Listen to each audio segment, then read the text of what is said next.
అందరికీ నమస్కారం. రామా ఎంటర్టైన్మెంట్స్కి స్వాగతం.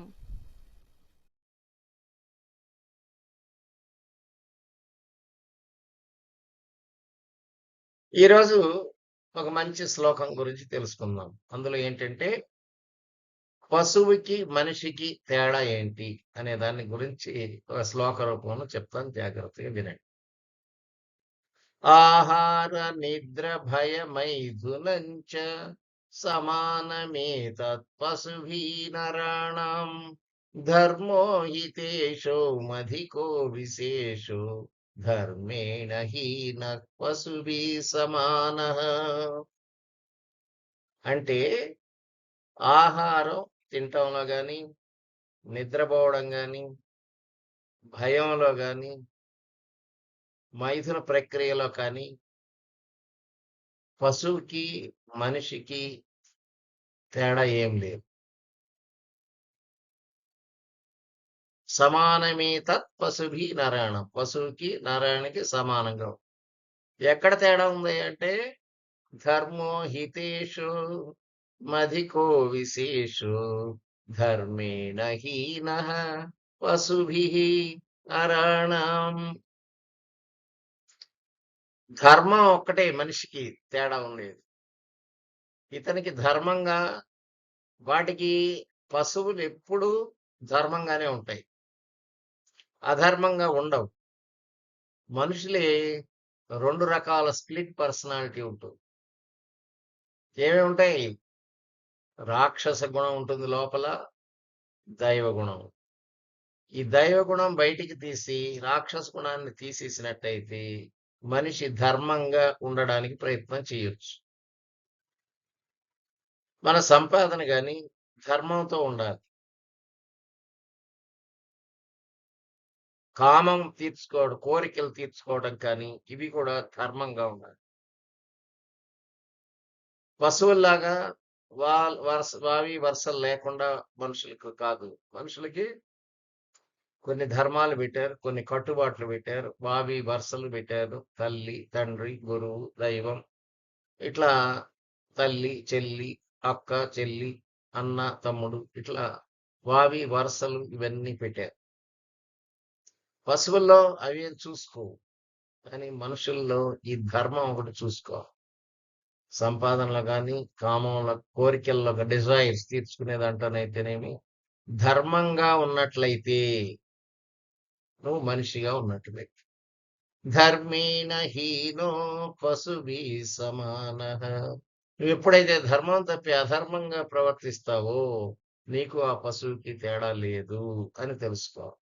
అందువల్ల అందరు కూడా ఈ ఆహార నిద్ర భయ మైథునంచ సమానమేతత్ పశుభి నరాణం. పశువులు, నరులు, మనుషులు 2 కూడా సమానం వీటన్నిటిలో. దేంట్లో తేడా ఉంది? ధర్మో హితేషు మధికో విశేషో ధర్మేణ హీన పశుభి సమానః.